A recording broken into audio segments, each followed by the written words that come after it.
এই মোস্তফা সরওয়ার ফারুকী, এই বাটপাড়ের বাচ্চা বাটপাড়, এবং বাংলাদেশে যখন আমরা 2025 সালে তখন যেসব শয়তান, যেসব লোকজন ইবলিশের কাজ করছে বলে সাব্যস্ত হবে, সেই মানুষগুলির মধ্যে একটা মানুষ হচ্ছে সরওয়ার ফারুক। এই মোস্তফা সরওয়ার ফারুকী, এই বাটপাড়ের বাচ্চা বাটপাড়, এই বাটপাড় একদিকে রাষ্ট্রীয়ভাবে লালন উৎসবের উদ্যোগ নেবে। সেই লালন উৎসবের অংশ হিসেবে সারা দেশে যত মানুষ আছে তাদের সবাইকে বলবে যে আপনারা আসেন, আপনারা লালনের অনুষ্ঠান অংশ হন। আমরা লালনকে হেরিটেজ বানাই। কোনো কিছুকে হেরিটেজ বানানোর জন্য প্রাথমিকভাবে যে কাজটা করতে হয় সেটা হচ্ছে তাকে বিলুপ্ত করতে হয়। বিলুপ্ত না হলে কোনো কিছু হেরিটেজ হয় না। তো আসলে সরওয়ার ফারুকীর এজেন্ডাটা ঠিকই আছে।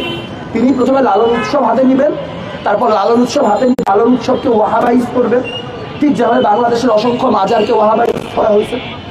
এবং তারপরে যখন এইটার আর কোনো তাত্ত্বিক ভিড় থাকবে না, যা দিয়ে এখানকার যে সাংস্কৃতিক কলোনাইজেশন, তখন লালন উৎসব করা দেওয়ার প্রয়োজন থাকবে না, ফলে লালন আইকন হিসেবে ফিকে হয়ে যাবে।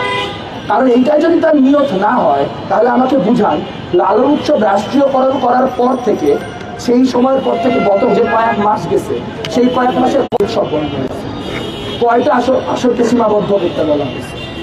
তাহলে আজকে বাংলাদেশের পরিস্থিতি হচ্ছে, বাংলাদেশের প্রাথমিক শিক্ষায় সঙ্গীতের এবং খেলাধুলার শিক্ষক, শারীরিক শিক্ষার শিক্ষক নিয়োগ দেওয়া যাবে না। বাংলাদেশে পালা গান করলে ধরে নিয়ে যাওয়া হবে।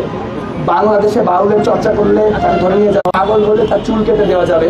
কেউ শ্রমিক হলে সেটা বেতনের কথা বললে তাকে আওয়ামী লীগ ট্যাগ দেওয়া যাবে। কেউ ভবঘুরে হলে, কেউ হকার হলে, তার কাছে কিছু পাওয়া যাক আর না যাক, তাকে সন্ত্রাসী হিসেবে, চাঁদাবাজ হিসেবে, গাঁজাখোর হিসেবে, ব্যবসায়ী হিসেবে সাব্যস্ত করা যাবে। এই যা আমরা দেখতেছি, এটা হচ্ছে টেক্সট বুক ফ্যাসিবাদ। ডক্টর মোহাম্মদ ইউনূস বাংলাদেশে একটা নতুন ফ্যাসিবাদ কায়েম করছে। যারা আমরা 24-এর অভ্যুত্থানের সময় শেখ হাসিনাকে অপসারণের জন্য আমাদের জীবন আকাঙ্ক্ষা থেকে যে বাংলাদেশ একটা গণতান্ত্রিক দেশ হবে, সেই দেশে সকল মতের পথের মানুষের চলাফেরা করার, শ্বাস নেবার, কথা বলার অধিকার থাকবে, তাদের আজকে ভাবতে হবে।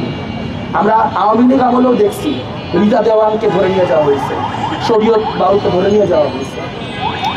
প্রশ্নটা এটা না যে আওয়ামী লীগ বা বিএনপি বা মেইন স্ট্রিম বুর্জোয়া যেই তথাকথিত সেকুলার দলগুলা, তারা এই প্রান্তিক জনগোষ্ঠীগুলি না। আমরা অসহায় বাউল কথাটা আর বলতে চাই না।